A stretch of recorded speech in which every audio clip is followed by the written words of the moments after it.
sesi yang ke-10 kali ini akan disampaikan oleh Dr. Abdul Ghani Jalil dari SMK Bukit Payung yang akan membawakan tajuk peranan ibu bapa membudayakan amalan membaca di rumah. Sebelum kita mula, saya bacakan dahulu biodata ringkas beliau. Dr. Abdul Ghani bin Jalil merupakan guru sakaan media di SMK Bukit Payung, mendapat latar belakang pengajian ijazah sarjana muda komunikasi dari UPM, mengikuti kursus pengurusan lepasan ijazah KPLI di IPPMM, melanjutkan pelajaran dalam peringkat Master of Malay Language Contemporary UUM dan juga Doctor of Philosophy PhD di UUM dan juga postdoctoral fellowship dalam bidang education. Antara pencapaian beliau adalah merupakan guru inovatif Negeri Kedah bagi tahun 2019, aktif dalam bidang penulisan jurnal dan inovasi dalam PDPC dan merupakan penceramah bahasa Melayu dan juga kajian tindakan. Tanpa melengahkan masa, saya mempersilakan Dr. Abdul Ghani Jalil untuk menyampaikan sesi ini.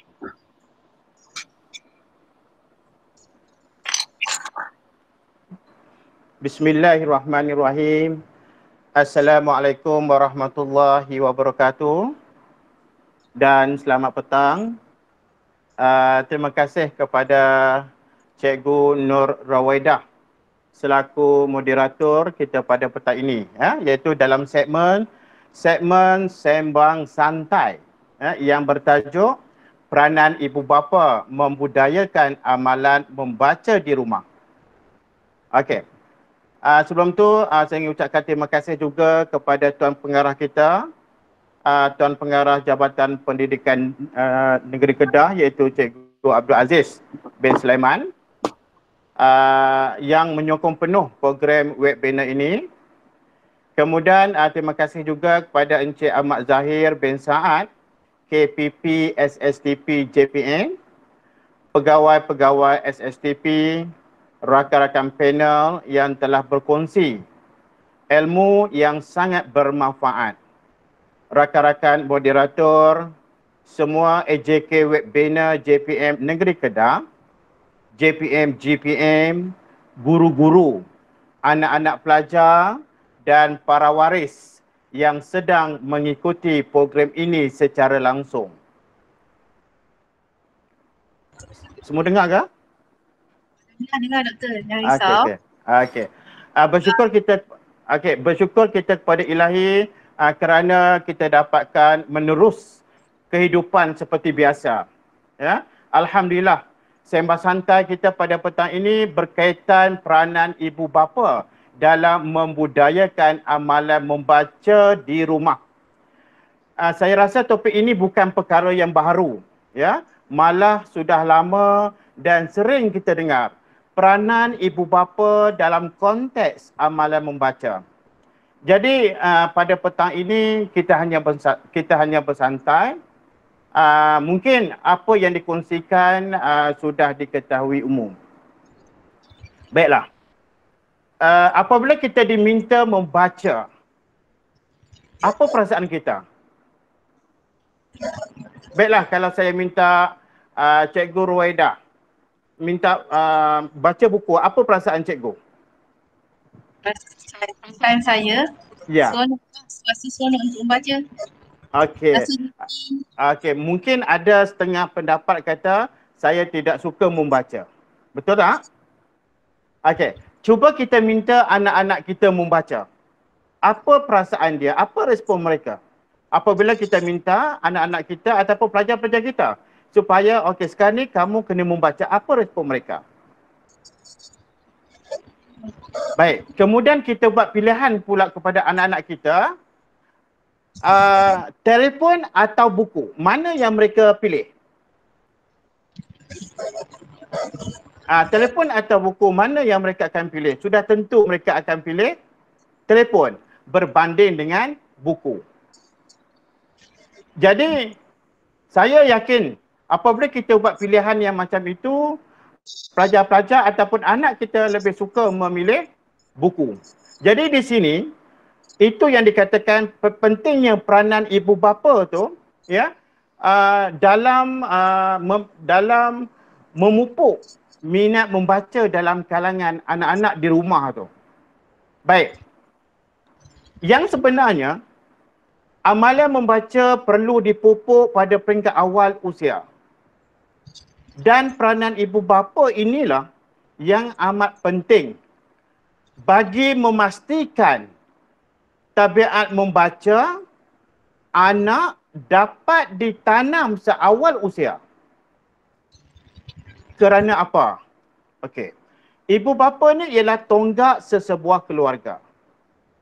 Peranan mereka ini umpama nakoda, sebuah bahtera yang sedang merentasi sebuah samudera yang penuh dengan cabaran. Budaya membaca ini sebagai pendanda aras penting bagi sesebuah masyarakat yang mencintai ilmu pengetahuan dan kemajuan. Patut bermula dari rumah. Di tangan siapa yang harus pikul? Di tangan ibu bapa lah asas pembentukan tingkah laku dan tabiat anak-anak dapat disemai. Kita lihat ada peribahasa Melayu menyebut bahawa melentur bulu biarlah daripada rebungnya. Ibu bapa ni hendaklah memainkan peranan yang utama bagi memupuk budaya membaca di rumah. Penentu kejayaan peranan ibu bapa termasuklah keupayaan kepimpinan, kewangan dan juga dan dorongan yang berterusan. Baik. Kalau kita lihat kepimpinan dalam konteks pemupukan budaya membaca ni bermaksud proses mempengaruhi anggota keluarga supaya sentiasa aktiviti pembacaan semasa berada di rumah. Untuk itu, ibu bapa terlebih dahulu hendaklah memiliki tahap kesedaran yang tinggi, ya, terhadap pentingnya budaya membaca.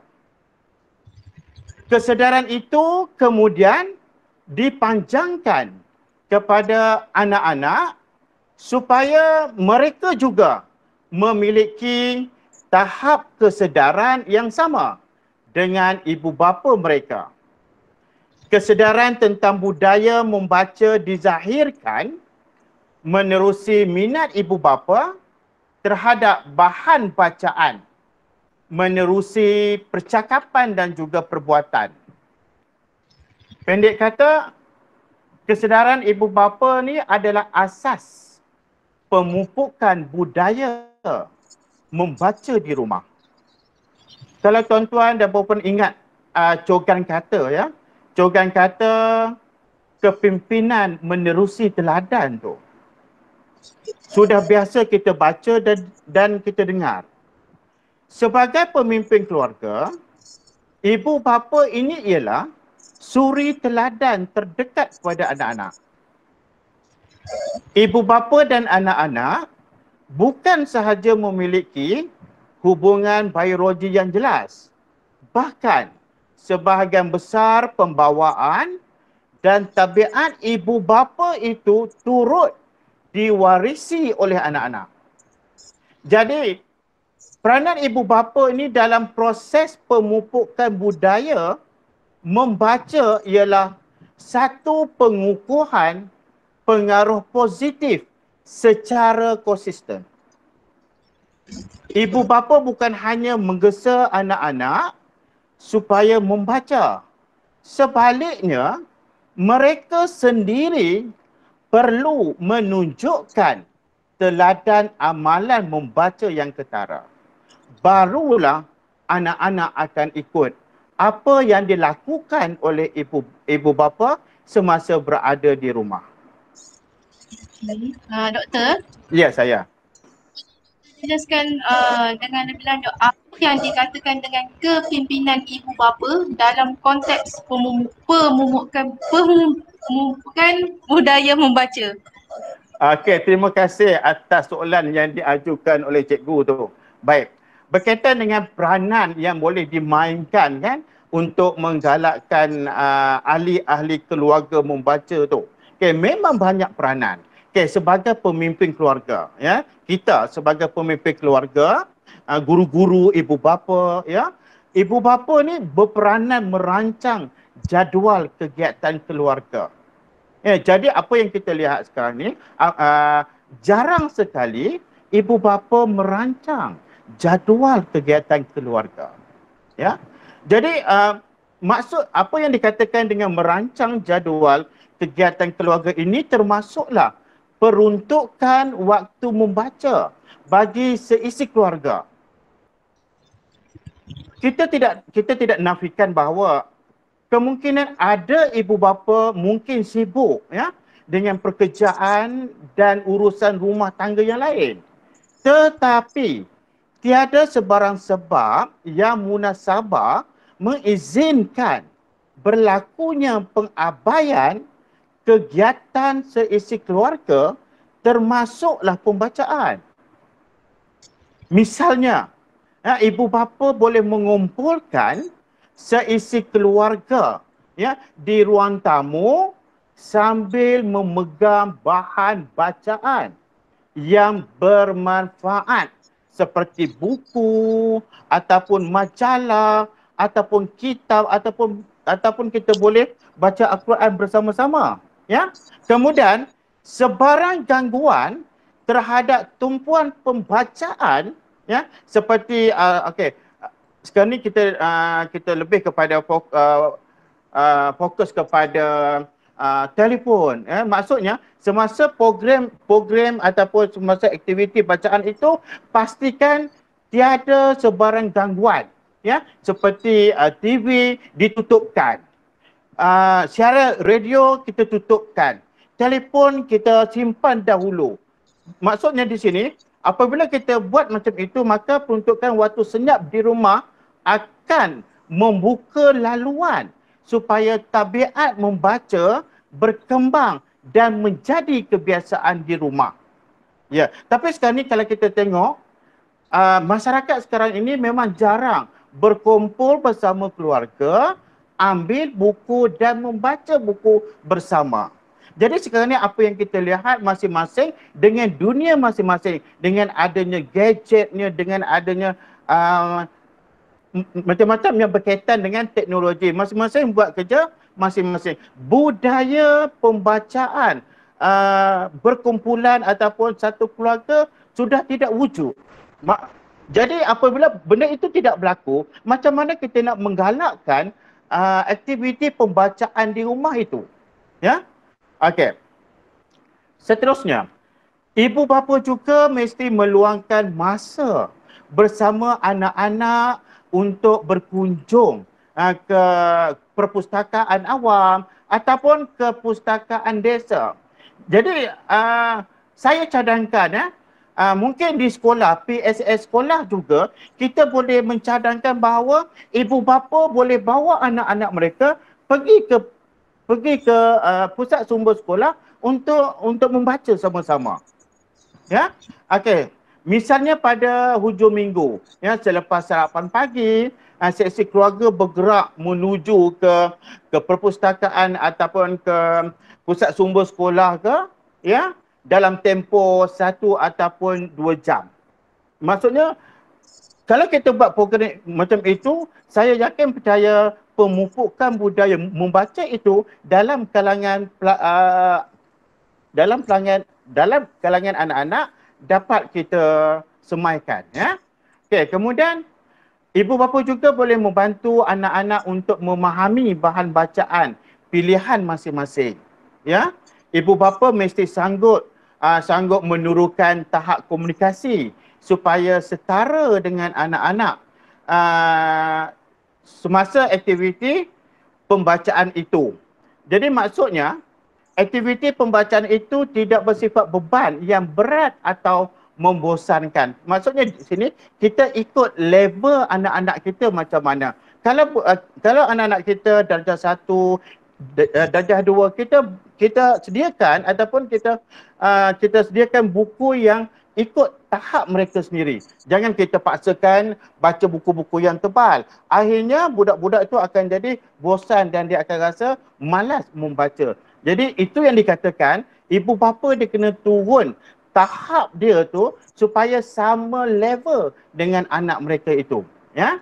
Kemudian boleh juga kita buat jadual kunjungan ke pustakaan. Ya, ibu bapa buat jadual mungkin seminggu sekali ataupun seminggu 2 kali. Ataupun setiap hujung minggu kita bawa anak-anak kita pergi ke perpustakaan. Ya. Kalau tak boleh pergi ke perpustakaan awam, boleh pergi ke perpustakaan desa. Ataupun yang paling dekat, pergilah pusat sumber sekolah.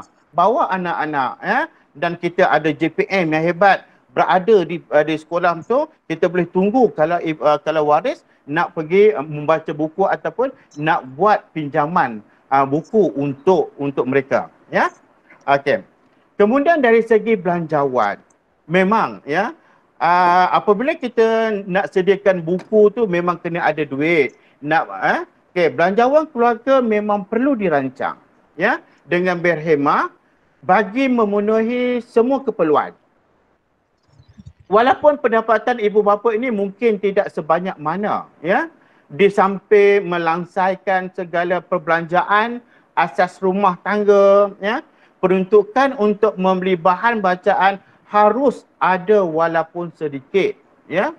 Misalnya setiap orang anak dihadiahkan senaskah buku, ya, setiap bulan, ya. Sebab apa?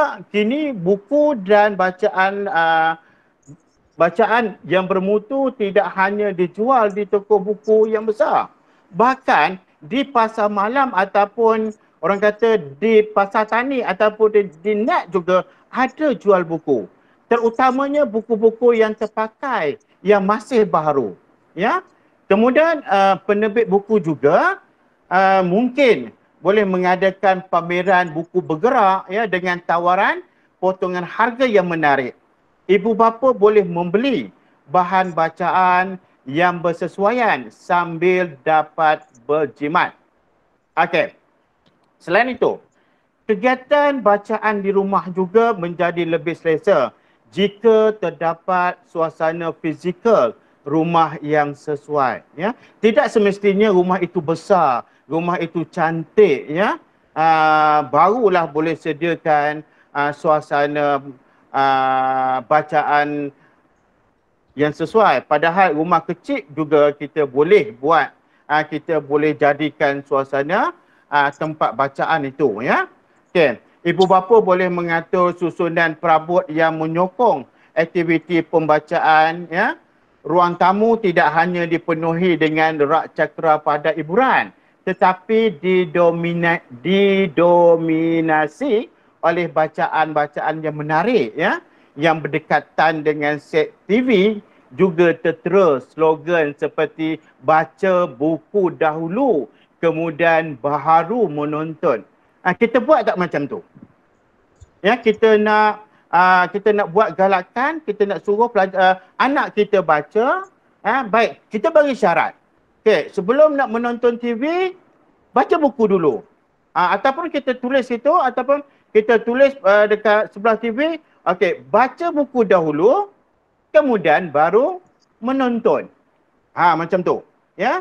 Kemudian minda seisi keluarga ni sudah dibiasakan dengan keutamaan amalan membaca.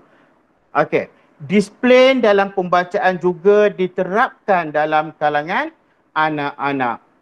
Okey, seisi keluarga menghormati tempoh waktu membaca tanpa sesiapa pun yang cuba membuat kecoh. Tapi itu yang saya katakan tadi, ya. Kita mesti ada jadual waktu, ya. Apa salahnya ibu bapa buat jadual waktu untuk membaca? Baik, pukul 9 sampai pukul 10 contoh. Masa ni adalah aktiviti membaca bersama keluarga. Jadi semua keluarga berkumpul satu tempat, tutup telefon, tutup TV, tutup radio, kita bagi fokuskan betul-betul program bacaan itu bersama keluarga.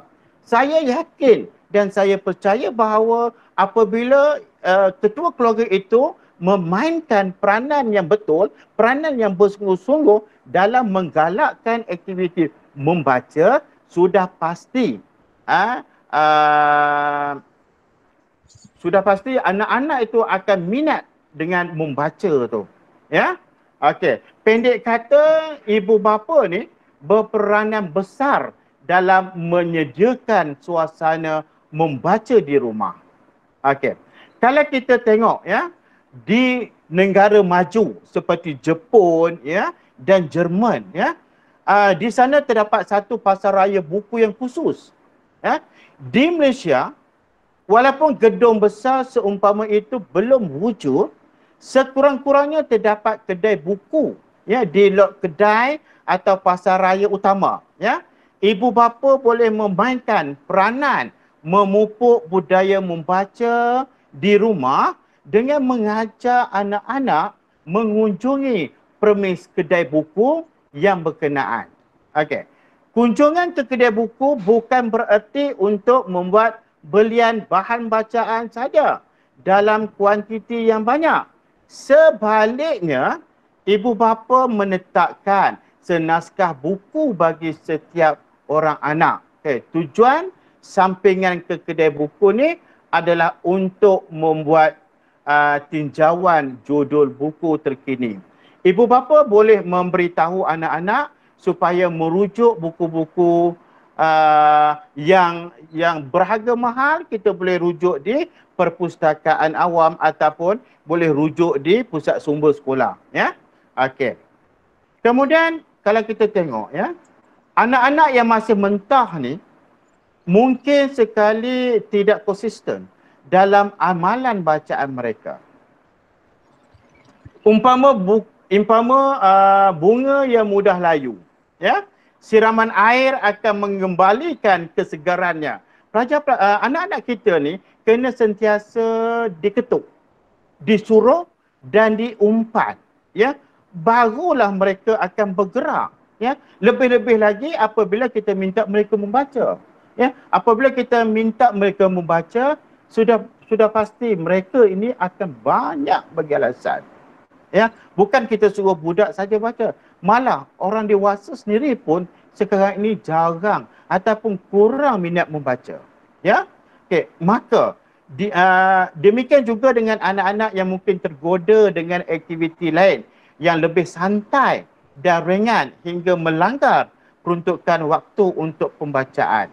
Okey, maka ibu bapa berperanan untuk memberi pengukuhan, peringatan, dorongan dan galakan sama berbentuk lisan dan hadiah yang munasabah.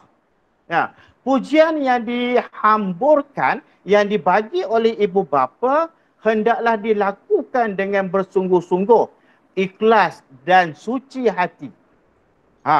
Bahasa mesra yang digunakan untuk menggalakkan anak-anak untuk terus membaca bakal menyumbang terhadap proses pemupukan budaya membaca di rumah. Jadi kalau ibu bapa nampak anak-anak itu membaca di rumah, bagi pujian. Oh, baca apa tu? Tahniah ya adik. Okey, tahniah ya Angah. Teruskan membaca. Macam tu. Kita jangan biarkan tengok sebelah mata saja apa yang anak-anak kita baca, kita pun tak tahu. Ya? Sebab apa? Sebab kita sendiri pun tidak membaca. Okey. Aktiviti pembacaan yang sihat ini tidak berakhir dengan begitu saja, tanpa sebarang susulan yang konkret. Memang ya, untuk kita nak menjadikan budaya membaca ni dalam kalangan anak-anak ataupun dalam kalangan keluarga, memang satu benda yang sukar. Sebab benda yang baik ini, apabila kita nak ajak benda yang baik, memang sukar. Memang anak-anak kita ni akan memberi alasan. Kita sebagai ibu bapa, kita kena sabar dan kita kena pandai teka bagaimana kita nak ambil hati anak-anak kita ni supaya melekat. Supaya melekat budaya membaca tu dalam diri anak-anak itu sendiri. Ya, apabila budaya itu dah melekat dalam diri anak-anak saya yakin kita ibu bapa sudah tidak perlu menyuruh anak-anak itu membaca. Bahkan mereka sendiri akan minat untuk membaca buku, ya. Okey. Ibu bapa ni berperanan untuk memastikan bahawa setiap sesi pembacaan seisi keluarga memberi manfaat yang berpanjangan, ya. Caranya adalah dengan melakukan perbincangan ringan tentang perkara yang dibaca, ya. Maksudnya contoh semasa aktiviti pembacaan itu, ya, okey, minta si adik cuba adik baca semula ataupun adik cerita semula apa buku yang adik baca. Jadi ibu bapa dan ahli keluarga lain akan dengar sama-sama. Dan pada masa itu juga kita kena tunjuk respon yang positif kepada anak-anak kita. Ya, semasa anak-anak kita menyampaikan ataupun berkongsi bahan yang dibaca. Ya, jangan pula anak-anak kita berkongsi bahan apa yang dia baca, ibu bapa main handphone. Itu dah tak betul dah itu. Ya, maksudnya pengorbanan ibu bapa itu penting dalam menggalakkan amalan membaca tu. Nah. Okey, kemudian ibu bapa dan anak-anak saling bersoal jawab tentang pengalaman pembacaan yang telah dilalui, ya. Input bacaan dikongsi bersama-sama dalam bentuk aplikasi alam nyata. Ya, anak-anak juga diberi peluang meluahkan pendapat sama ada setuju atau membantah saranan yang ditemui dalam bahan bacaan masing-masing. Ya. Okey, contoh di sini. Input bacaan dikongsi bersama dalam bentuk aplikasi alam nyata ini bermaksud macam ini. Baik, mungkin ibu bapa dia membeli bahan rujukan seperti resepi, buku-buku resepi ke apa-apa sekarang, resepi masakan. Mungkin anak-anak kita dia akan baca resepi. Kemudian anak-anak kita akan menceritakan balik resepi itu dan dia akan menzahirkan dalam bentuk alam nyata. Okey, dia akan buat apa? Lepas dia baca dan dia terima, dia tahu bagaimana, contoh bagaimana cara nak buat nasi lemak, ya. Contoh di sini nasi lemak. Jadi anak-anak kita dah baca buku, dah baca bahan resepi. Kemudian dia akan praktikkan balik. Dia akan praktikkan balik benda apa yang dia baca dan dia zahirkan. Jadi dia buatlah mungkin ibu bapa juga dia boleh buat pertandingan chef, memasak dan sebagainya untuk anak-anak mereka tu. Supaya sebenarnya aktiviti itu juga prosesnya daripada aktiviti membaca dan kita zahirkan dalam bentuk nyata. Ya? Okey. Itu saja untuk pandangan saya, cikgu. Okey, doktor, boleh teruskan? Okey, dengar. Okey. Okey, seterusnya saya akan masuk berkaitan dengan kelebihan bagi seseorang itu membaca. Okey, sebenarnya banyak kelebihan, ya, bagi seseorang itu membaca, ya. Okey. Sebenarnya membaca ni tak kiralah membaca apa pun, mempunyai banyak kelebihan yang jarang kita nampak. Jadi saya kongsikan beberapa kelebihan membaca, ya, tak kira baca apa pun asalkan benda itu boleh dibaca. Dari buku hinggalah ke internet, asalkan benda yang dibaca itu bermanfaat, pasti akan mempunyai banyak faedahnya, ya. Antara kelebihan dan faedah apabila membaca ni, pertama sekali yang ini hampir semua orang tahu dan pernah dengar, iaitu membaca dapat menambahkan ilmu pengetahuan. Baik, dengan membaca juga kita dapat menambahkan ilmu pengetahuan tentang ilmu-ilmu di sekeliling kita. Tapi ianya juga bergantung kepada bahan yang kita baca, ya. Okay, kalau bahan bacaan itu berbentuk ilmiah, pasti ia akan dapat menambahkan ilmu pengetahuan kita, ya. ilmu pengetahuan itu pasti berguna untuk masa sekarang ataupun pada masa hadapan. Itu kelebihan yang pertama, ya, iaitu membaca dapat menambahkan ilmu pengetahuan. Yang kedua, yang ini mungkin juga ramai orang tahu tetapi orang tak sedar, ya.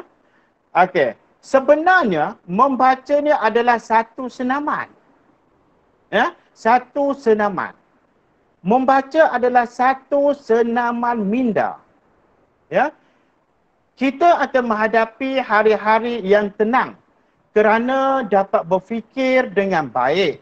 Oleh kerana kita mempunyai minda yang sihat. Supaya juga macam fizikal kita. Badan kita perlu sihat dengan kita melakukan aktiviti luar. Jadi untuk minda kita, untuk nak memastikan minda kita sihat, kita mesti membaca buku. Ya, okay. Jika kita menganggap yang senaman tubuh badan itu sangat penting untuk mendapatkan kesihatan yang sihat, maka begitu juga dengan senaman minda. Okay. Senaman minda ini untuk kesihatan minda. Ya, dengan membaca, kita akan melakukan satu proses aktif minda. Ya, ini kerana untuk proses pembacaan ni kita menggunakan sel-sel, ya, sel-sel dalam otak untuk kita berfikir dan untuk kita mengaktifkan sel-sel tersebut, seterusnya membuatkan minda kita menjadi lebih sihat.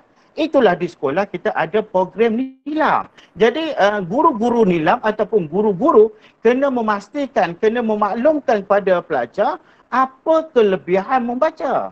Ya, kalau kita tak maklumkan pada pelajar, okey, bukan sekadar kita nak dapatkan anugerah dan sebagainya, tetapi dari segi aspek kesihatan juga. Kita kena maklumkan pada pelajar kita, membaca ini adalah satu senaman minda.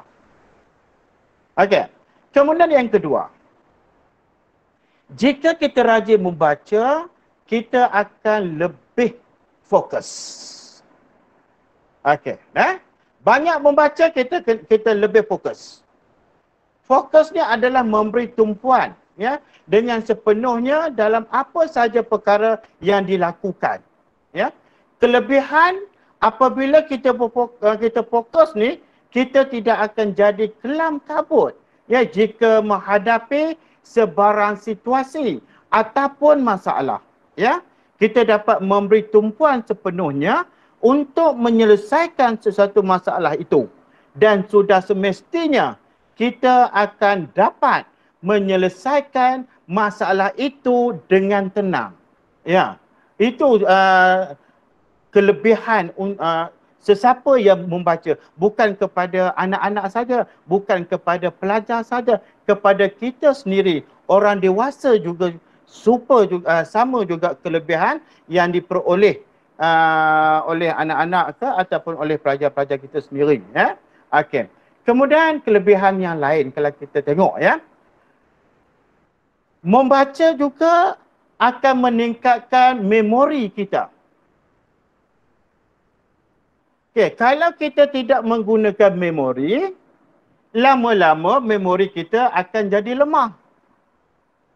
Itu sebabnya orang-orang tua, ya, dia pasal apa dia sebab pasal apa mudah nyanyuk, pasal mereka kurang minat membaca. Ya, okey. Kemudian contoh, kita juga boleh meningkatkan memori kita dengan permainan seperti teka silang kata.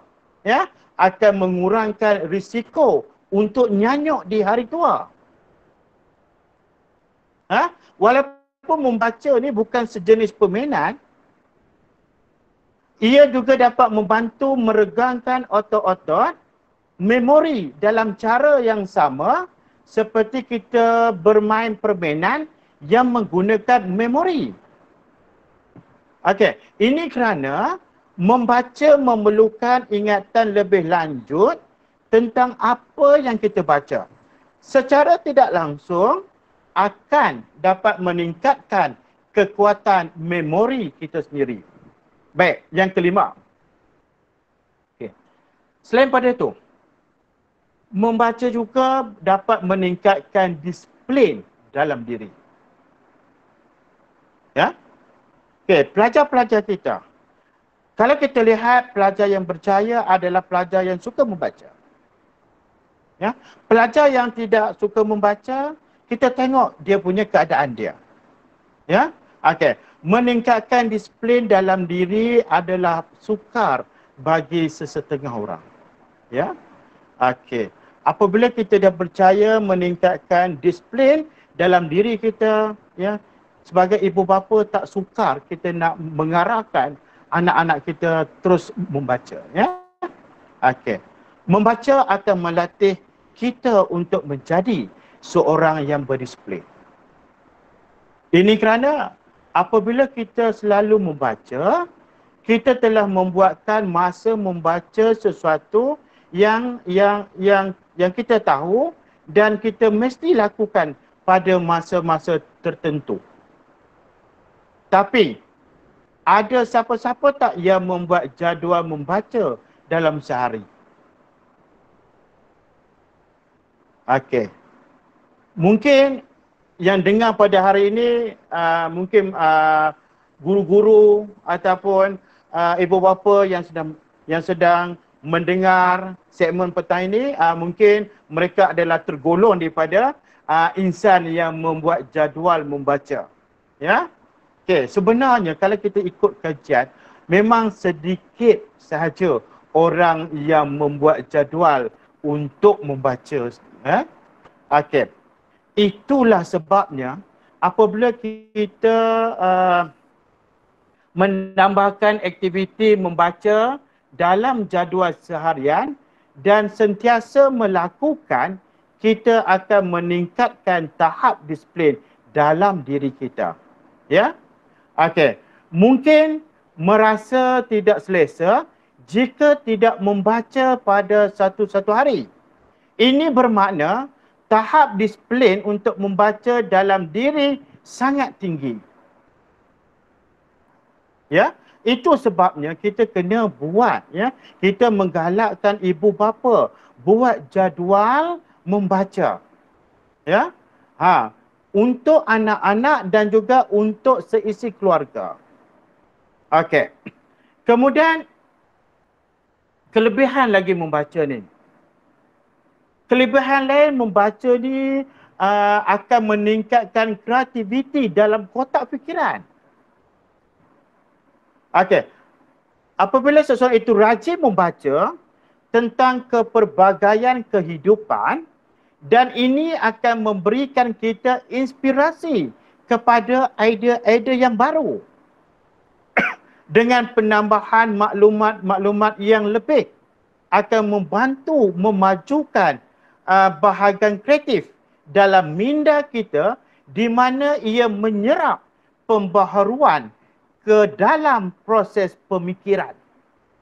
Seterusnya kita akan lebih kreatif untuk melakukan sesuatu perkara yang baharu dalam hidup anda. Contoh sekarang ini musim PKP. Ya, sebelum ini mungkin guru-guru menggunakan tradisional. Ya, kemudian ada guru yang tidak mahir menggunakan ICT untuk nak menyampaikan ilmu kepada pelajar. Jadi secara tidak langsung guru-guru dia kena belajar Google Classroom dan sebagainya. Jadi sebelum nak belajar, tahu Google Classroom itu bagaimana ia berfungsi, maka seseorang guru itu dia kena membaca buku itu dulu. Membaca buku ataupun membaca bahan yang berkaitan tentang PDPC yang menggunakan Google Classroom semasa PKP ini. Itu yang dikatakan yang boleh menjadikan meningkatkan kreativiti dalam kotak fikiran tu. Kelebihan seseorang itu membaca. Okey. Seterusnya, membaca akan mengurangkan rasa bosan. PKP sekarang ini, ya, tak tahu nak buat apa daripada pagi sampai ke petang, petang sampai ke malam. Jadi sebenarnya kita boleh jadikan aktiviti membaca itu untuk mengurangkan rasa bosan, ya. Okey. Apabila kita dah merasa bosan, kita cuba cari bahan untuk dibaca. Ya. Tak kiralah daripada mana-mana pun sumber. Contoh kita boleh cari dapatkan guna Pustaka, ya, pembelajaran online dan sebagainya, ya. Bebas, ya. Tidak semestinya baca dengan buku saja. Banyak cara ataupun banyak benda yang boleh kita perolehi untuk mendapatkan ilmu ni, nah. Okay, mungkin apabila kita membaca sesuatu itu, kita akan terjumpa sesuatu yang kita minat.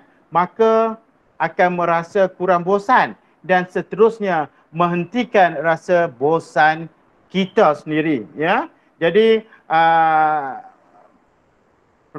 jadi anak-anak kita sekarang ni pada musim PKP ini, kita buatlah aktiviti-aktiviti bacaan. Nanti insya-Allah di akhir nanti saya akan kongsikan apakah aktiviti-aktiviti yang boleh kita laksanakan bersama nanti, nah. Okey. Kelebihan yang seterusnya. Stres. Guru-guru sekarang ni ada rasa stres tak? Cikgu Roweda? Ya, saya. Ada rasa stres tak sekarang ni? Sekarang ni dengan doktor tak ada rasa stres lah. Bukan dengan saya saja. Mungkin dengan ialah semasa tiadanya aktiviti macam ni ataupun duduk di rumah saja, ada tak Cikgu Roweda ada rasa stres ataupun ya Allah ya Tuhanku tekanan, membosankan ke ataupun sebagainya? Ya, mestilah ada dalam insya-Allah ada lah juga. Ya. Senang. Obatnya adalah membaca. Okey. Membaca ni akan mengurangkan stres atau tekanan. Ya, jika kita selalu merasa tertekan ataupun banyak menghadapi masalah, pasti ia akan menyusahkan hidup kita. Ya. Apabila kita membaca, mungkin kita akan dapat melupakan seketika sesuatu masalah itu ataupun kita membaca sesuatu yang menghiburkan, sudah pasti ia akan menghilangkan rasa stres. Ya, kalau orang Islam boleh baca Quran dan sebagainya, ya. Okey, kemudian apabila kita membaca, maka kita dapat lihat membaca juga dapat membantu kita dari keluar dari tekanan dan stres, ya. Jadi lepas ini kalau rasa stres, cepat-cepatlah ambil buku, ya, ambil buku ataupun baca Quran, ya. Kalau anak-anak kita sama-sama bosan, dia kata, "Mama, boring lah hari ni Mama." Okey, jom kita baca buku sama-sama, ya. Okey, kalau ayahnya pun boring, jom kita baca sama-sama dengan ayahnya, ya. Okey, kemudian rajin membaca juga akan meningkatkan skill membaca dan skill tata bahasa. Nah. Okey, pada mulanya memang susah untuk nak mendapatkan skill membaca. Tapi lama kelamaan kita akan menemui skill dan rentak membaca itu. Contoh pembacaan novel. Mana individu yang baru nak berjinak dengan bacaan novel, memang dia akan rasa bosannya baca novel. Apabila sudah lama, sudah tahu dia punya rentak, kemudian sudah tahu dia punya plot, dia punya jalan cerita, maka individu itu akan jadi penggemar novel. Nah, okey. Dan seterusnya akan meningkatkan keseronokan untuk membaca, ya.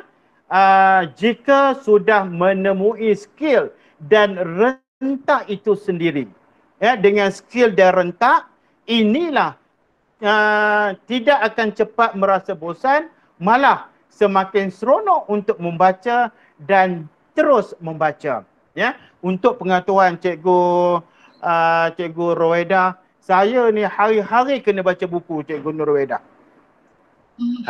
Kalau tak baca buku memang tak boleh hidup. Dia akan jadi demam, dia akan jadi duduk tak tentu arah. Jadi macam mana sekalipun kena baca. Tak kisahlah baca buku ke ataupun baca artikel ataupun baca jurnal. Kena juga baca satu hari itu. Alhamdulillah. Ya, itu kita punya sebab apa? Sebab saya telah berjaya menanamkan tabiat membaca ni dalam diri saya sendiri. Ya. Okey. Kemudian yang ke-10 ya, ini yang terakhir. Kelebihan dia ni membantu kita berkomunikasi dengan lebih baik. Betul ya? Kalau kita tengok apabila kita membaca banyak buku, ya, cara kita berkomunikasi dengan orang luar dia nampak perbezaan daripada kita yang tidak membaca. Okey. Ini kerana dengan banyak pengetahuan yang diperoleh dan banyaknya pembacaan, kita akan merasa lebih yakin untuk berkomunikasi. Ya? Sebab apa? Kita dapat menceritakan kepada orang lain apa yang kita tahu dan mengelakkan dari berdiam diri saja apabila berkomunikasi dengan orang lain. Ya? Kita juga akan merasa seronok untuk menceritakan dan berkongsi dengan orang lain tentang apa yang kita tahu. Dan akhir sekali, ya, kita dapat ketahui juga membaca ini mempunyai banyak kelebihan yang tersendiri. Ya, apa yang saya kongsikan, apa yang saya terangkan berkaitan dengan kelebihan itu, kelebihan membaca itu hanyalah sebahagian saja, ya, dari banyaknya kelebihan membaca sebenarnya. Ya, jadi itu saja untuk perkongsian berkaitan dengan kelebihan membaca dalam diri individu itu, dalam diri individu termasuklah dalam diri ahli keluarga itu sendiri. Okey, Cikgu Nurul Huda. Okey. Terima kasih doktor. Seterusnya saya rasa doktor boleh tak kongsikan aktiviti-aktiviti yang dijalankan semasa PKP dan mungkin juga pengkongsian inovasi pusat sumber jika tidak keberatan. Boleh doktor kongsikan? Okey. Okey, terima kasih. Ya, memang sekarang ini kita pun tidak tahu apakah yang sedang dilakukan oleh pelajar-pelajar kita, oleh anak-anak kita, kan? Okey, fokus pada semasa PKP ni. Baiklah, okey. Di sini saya kongsikan apa yang telah saya buat, ya, untuk nak menggerakkan pelajar-pelajar saya dan juga untuk nak menggerakkan ibu bapa itu, ya, supaya anak-anak mereka ini bukan duduk saja di rumah semasa PKP ini. Oh, dan mereka tahu pusat sumber sekolah juga ada program, ya, selain daripada perkongsian pelajaran ataupun latihan-latihan dan sebagainya, tapi PSS juga ada buat aktiviti untuk anak-anak mereka. Baik. Untuk program apa yang telah saya buat di sekolah, ya. Okey, pertama sekali program Jom Baca yang dilancarkan pada 23 April itu, ya. Okey, pada 23 April itu alhamdulillah sekolah saya, Sekolah Bukit Payung ada juga buat program Jom Baca. Okey, program Jom Baca, dalam program Jom Baca itu saya selitkan pertandingan. Saya selitkan pertandingan. Okey, yang pertama sekali menyediakan ruang bacaan, mini perpustakaan di rumah. Alhamdulillah, ya, pelajar-pelajar saya buat dan mereka menyahut cabaran itu. Walaupun rumah mereka tidaklah sebesar mana, ya, tidaklah semewah rumah-rumah orang lain, tapi mereka berjaya, ya, mereka berjaya mewujudkan satu ruang bacaan yang termampu oleh keluarga mereka, ya. Okey, itu yang pertama. Kemudian program yang kedua, semasa PKP ini juga saya buat program, nama program tu ialah Aku, Buku dan Keluarga. Aku, Buku dan Keluarga. Aktiviti ini ialah aktiviti membaca bersama ahli keluarga secara bersantai. Okey, aktiviti ini, semasa aktiviti ini berjalan, pelajar-pelajar dia kena ambil gambar. Ambil gambar bersama keluarga ataupun mereka boleh buat rakaman dan hantar kepada saya melalui WhatsApp ke ataupun melalui Telegram saja. Alhamdulillah, sambutan sangat menggalakkan. Jadi pelajar-pelajar saya itu buat dan mereka menyahut cabaran. apa yang sekolah buat, ya. Okey. Kemudian itu untuk program pada 23 April. Jadi untuk program 23 April ini yang lepas, program Aku Buku dan Keluarga tu dan juga program menyediakan ruangan bahan bacaan itu saya sepanjangkan tarikh dia tu. Okey. Kemudian, okey. Program yang seterusnya yang saya buat, aktiviti pusat sumber semasa Perintah Kawalan Pergerakan ini bersama Persatuan Ibu Bapa dan Guru. Maksudnya program ini adalah program bersama keluarga dan tarikh tutupnya belum ditutupkan lagi kerana apa? Okay, tarikh tutup untuk penyertaan yang saya buat ini ialah sepanjang tempoh PKP. Maksudnya tidak ada tarikh tutup lagi. Okey. Semasa program ini, ya, apakah aktiviti yang telah kami buatkan ni sebenarnya? Okey. Pertama sekali apa yang aktivitinya? Pertama, mencipta kad Hari Raya Kreatif. Okey, mencipta kad Hari Raya Kreatif ni, pelajar-pelajar dia boleh buat dalam bentuk rakaman video ataupun mereka buat kad dan mereka kongsi. Untuk aktiviti ini ramai pelajar-pelajar yang menghantar kad-kad mereka hasilkan, kemudian rakaman-rakaman yang mereka buat sendiri untuk pertandingan mencipta kad Hari Raya Kreatif. Sangat kreatif sebenarnya. Okey, kemudian aktiviti yang kedua yang melibatkan persatuan ibu bapa ni juga menghasilkan gubahan. Ya, menghasilkan gubahan bunga, gubahan hantaran sekalipun, gubahan daripada sabun, gubahan daripada barang terbuang sekalipun, pelajar-pelajar saya pun ambil bahagian ini. Kemudian ada juga pertandingan melukis. Tema dia COVID-19.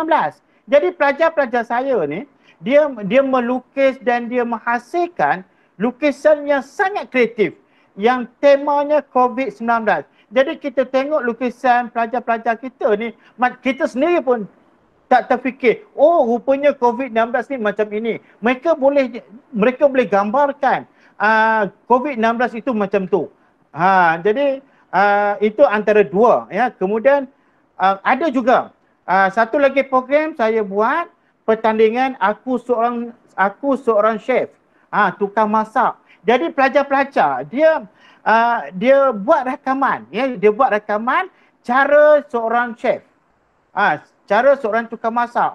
Macam-macam jenis mereka hantar video pada saya. Ada yang buat nasi goreng, ada yang sedang membantu ibunya sedang memasak di dapur dan sebagainya. Mereka buat rakaman dan mereka hantar. Ya. Okey, kemudian saya juga ada menghasilkan pertandingan menghasilkan video kreatif 5 minit semasa PKP. Yang ni saya cadangkan guru-guru ataupun GPN cuba buat. Menghasilkan video kreatif 5 minit. Ya, macam-macam pelajar boleh buat, ya. Contoh ada satu pelajar tu dia buat video kreatif semasa bangun sahur. Bangun sahur sampai dia habis sahur dia buat video, dia hantar. Cukup kreatif dia punya rakaman video tu. Okey. Kemudian pertandingan menyediakan ruangan bacaan itu yang aktiviti bacaan tu semasukkan untuk aktiviti ibu bapa. Dan akhir sekali ada juga saya buat aktiviti yang sama juga, Aku Buku dan Keluarga. Aktiviti membaca itu maksudnya pelajar-pelajar saya membaca buku mesti bersama keluarga. Dan pelajar-pelajar dia ambil, ya, dia ambil gambar ataupun dia ambil video dan dia kongsikan kepada saya lah, dan mereka hantar kepada saya melalui WhatsApp ataupun Telegram. Ya. Memang aktiviti yang ini sangat dapat sambutan daripada pelajar-pelajar saya, dan ibu bapa juga menyokong, ya. Okey, menyokong aktiviti ini. Okey. Dan akhir sekali, baik. Saya ingin kongsikan satu inovasi ataupun boleh katakan inovasi juga, ya. Sekarang ini cuba kita tengok buku nilam ya. Buku nilam yang ada sekarang ni ada buku nilam sekolah sekarang ni. Kita dah tak perlu pakai buku nilam, ada borang dan sebagainya rasanya. Jadi untuk waris juga, saya sediakan satu inovasi. Ya. Satu inovasi, nama dia kad tekad nilam keluarga. Nampak tak? Cikgu Ruwedah, kalau boleh tunjuk slide kad tekad nilam keluarga. Jangan silap tu, memang sedang dipaparkan. Okey. Ini satu inovasi saya yang berkaitan dengan kad tekad nilam keluarga. Okey, apa yang dikatakan dengan tekad tu? Tekad tu maksudnya kita kena buat satu benda tu bersungguh-sungguh. Baik. Kad tekad nilam keluarga ini adalah mencatat aktiviti nilam. Siapa yang catat ialah penjaga itu sendiri. Okey. Di bahagian depan kad tekad ni, kalau kita tengok, dia ada nama penjaga. Jadi nama penjaga ni saya letak bahagian atas sekali. Sebab kad tekad ini ialah untuk keluarga yang pegang sebenarnya. Ya. Jadi apa sebarang aktiviti yang melibatkan ilmu, ya, waris ataupun ahli keluarga dia boleh catat di bahagian belakang ni. Rekod bacaan. Okey, rekod bacaan ini, okey, tak apa, saya selesaikan dulu yang bahagian depan ni ya. Okey, ini kad ni untuk tahun 2020. Kad tekad nilam keluarga. Okey, di atas sekali saya letak nama penjaga. Okey, pasal apa saya letakkan nama penjaga di atas? Kerana ini adalah kad nilam untuk keluarga untuk memastikan program bacaan itu berjalan atau tidak. Okey. Kemudian barulah letak nama anak. Okey, sekolah mana, kemudian tingkatan ataupun tahun berapa. Okey, kalau sekolah contoh dia, kalau nama penjaga Jalil bin Ahmad, nama sekolah Abdul Ghani bin Jalil. Sekolah mana? Sekolah Menengah Kebangsaan Bukit Payung. Tingkatan 1. Ini contoh yang ada di depan kad tu ya. Okey, kemudian di belakang tu rekod bacaan. Okey, rekod bacaan, contoh dia bilangan pertama. Okey, apa tajuk yang dia dapat? Apa tajuk yang dibaca?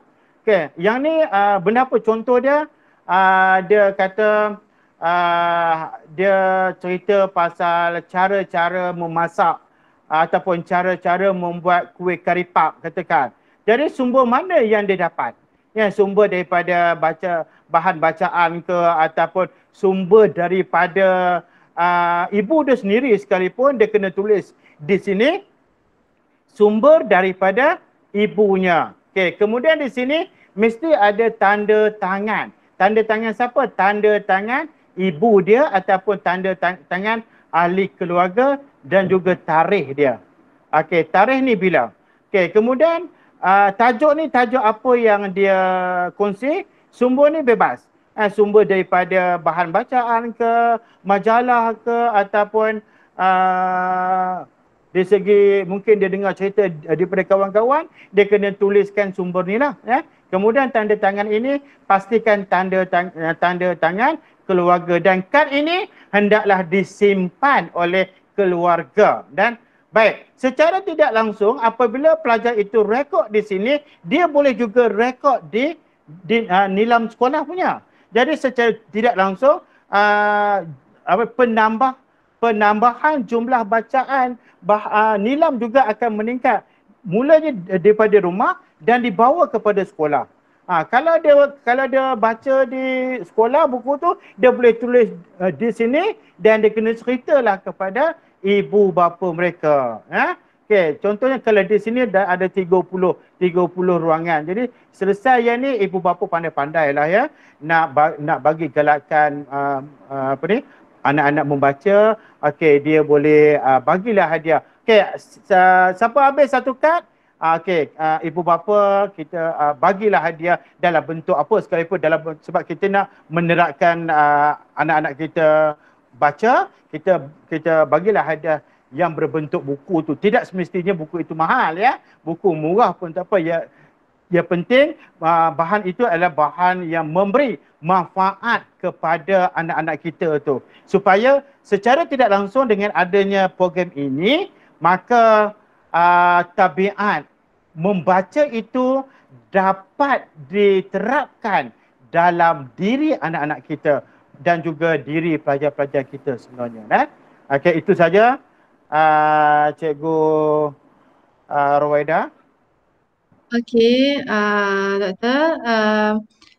Okey, seterusnya kita akan ke sesi terakhir iaitu sesi soal jawab di mana untuk makluman Dr. Gani, Doktor Ya, dengar saya. Ya, dengar. saya dah kumpulkan soalan-soalan daripada para penonton. Okey.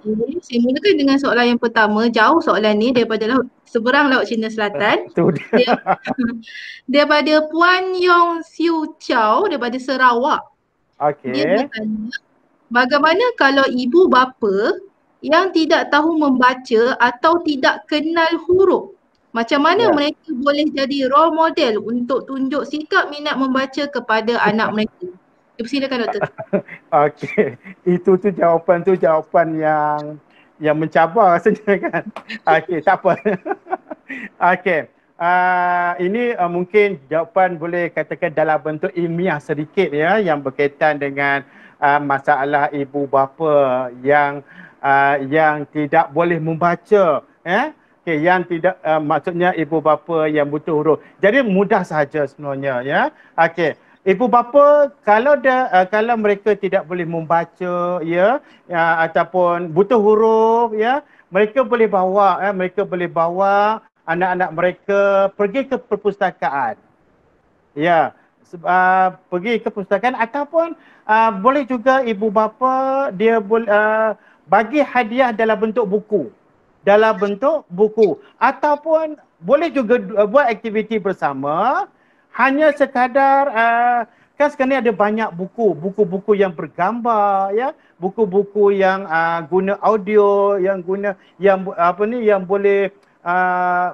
boleh keluar suara sendiri dan sebagainya ya. Boleh juga guna buku-buku yang macam tu ya. Maksudnya tidak semestinya orang yang tidak boleh membaca buku itu dia tidak boleh orang yang tidak boleh membaca buku, dia tu memang tidak boleh membaca buku. Tidak. Sekarang ni ada banyak jenis buku-buku secara digital dan sebagainya. Contoh macam segmen segmen daripada Pustaka tu kan. Okey, yang ada buku dalam bentuk digital. Hanya buku itu sendiri yang mengeluarkan suara tu. Itu satu kaedah sebenarnya untuk nak memastikan ataupun untuk nak menggalakkan anak-anak itu terus membaca. Tetapi dengan satu syarat, ibu bapa tersebut kena tunjukkan dulu disiplin dan kena tunjukkan betul-betul minat membaca walaupun diri mereka itu ada kelemahan. Itu jawapan daripada saya. Okey, terima kasih Doktor. Okey, untuk soalan kedua daripada Puan Siti Noraini daripada Kedah. Dia bertanya, di awal usia anak saya sangat gemar membaca. Tetapi bila naik sekolah menengah, dia agak malas membaca. Saya harap Tuan dapat share tips menarik untuk menarik semula minat anak saya. Okey. Baik. Okey, benda ni membaca ini bukan satu benda yang benda yang mudah ya. Nak mengajak manusia ke arah kebaikan ini memang satu cabaran ya. Jadi kita sebagai ibu bapa ya, pertama sekali apa yang kita boleh buat, kita bagi galakan. Sebelum kita suruh pelajar itu membaca, anak kita membaca, pastikan kita dulu minat membaca dan kita selalu bagi pujian, bagi galakan, bagi hadiah yang berbentuk bahan-bahan bacaan. Akhirnya pelajar anak-anak kita tu akan terikut dan dia akan minat membaca. Memanglah benda yang baik ni, benda yang baik memang agak sukar untuk kita nak mengajak kepada jadi baik ini sebenarnya. Okey, ambil contoh sebenarnya. Zaman saya dulu, zaman saya sekolah, zaman saya belajar, ya, zaman saya belajar, ya Allah, lepas habis buat ijazah, sambung buat master, kemudian buat PhD. Buat PhD ni satu benda yang agak sukar bagi saya. Jadi apabila saya dah mula melangkah kaki untuk melanjutkan ke peringkat doktor falsafah, saya banyakkan membaca tu. Saya tengok jadikan jadikan motivasi kepada orang-orang luar. Contohnya, saya lebih suka tengok supervisor saya, dia selalu cakap pada saya, okey, Cikgu Ghani, you kena banyak membaca. Cikgu Ghani, you kena banyak membaca. Akhirnya dengan kata-kata dia yang semangat itu, saya sendiri akan cair. Dengar apa yang dia nasihatkan kepada saya, suruh banyak membaca. Apabila saya ikut cara dia dan akhirnya saya mampu menghabiskan tesis saya dengan tanpanya ada halangan-halangan. Jadi yang pentingnya ibu bapa kena memperanan yang paling utama, pastikan tunjukkan role model kepada anak-anak tu tentang kebaikan membaca buku tu, puan tadilah ya. Okey, Doktor, soalan terakhir ya. Daripada Okay. Puan Nur Hayati daripada Kedah. Okay. Perlukah anak-anak diberi ganjaran berbentuk benda yang mahal selain pujian agar mereka lebih rajin untuk membaca? Baik, kalau mampu apa salahnya? Ya, kalau orang kaya, dia bagi ganjaran dia, tapi setimpallah dengan ganjaran. Contohnya, kita bagi ini andaian saja ya. Okey, kalau baca buku nipis, takkan kita nak bagi ganjaran yang berbentuk besar.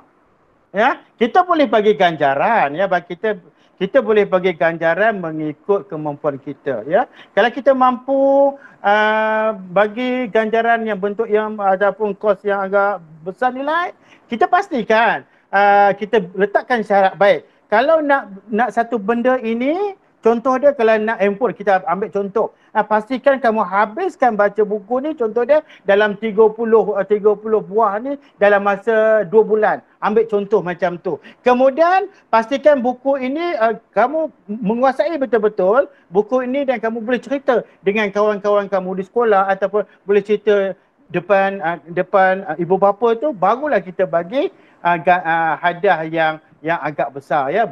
Kalau mana ibu bapa yang tidak mampu memberi hadiah yang besar ataupun mahal, memadailah ikut kemampuan. Bagi saya, ganjaran itu penting untuk memotivasikan anak-anak ya, untuk memberi motivasi kepada anak. Bukan kita manjakan anak-anak, memberi motivasi anak-anak ke arah kebaikan, iaitu pemupukan budaya membaca tu, supaya anak-anak dia minat membaca.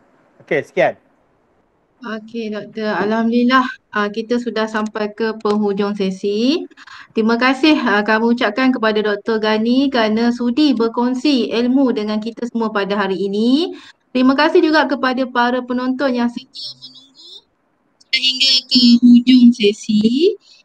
Untuk makluman para penonton sekalian, sesi ini dirakamkan dan tuan-puan boleh lihat semula di channel YouTube SSTP JPN Kedah. Jangan lupa juga untuk subscribe YouTube SSTP Kedah untuk melihat pelbagai lagi perkongsian yang ada di channel tersebut. Jadi Doktor, sebelum kita mengakhirkan sesi, ada pesanan terakhir ke untuk para penonton sekalian?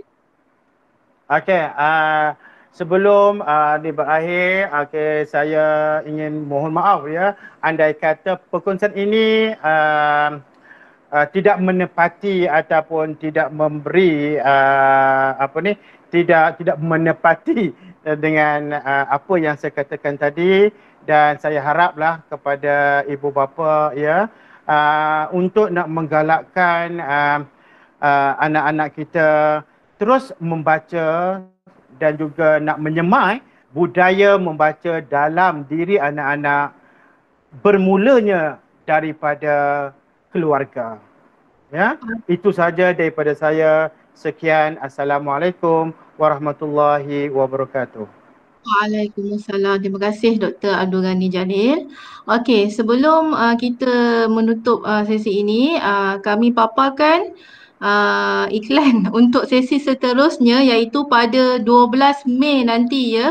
Tuan-puan, kita akan ada sesi bersama Puan Nurul Ashikin untuk tajuk penggunaan Google Form dalam aktiviti PSS, dan juga selepas Puan Nurul Ashikin, sesi seterusnya adalah bersama Cikgu Nur Halmi Abdul Muttalib bagi tajuk mudahnya mencipta video. Jadi jangan lupa untuk bersama kami semula pada sesi 12 Mei 2020 nanti. Sekian, terima kasih. Yang baik datang daripada Allah, yang khilaf itu datang daripada kami. Sekian, terima kasih.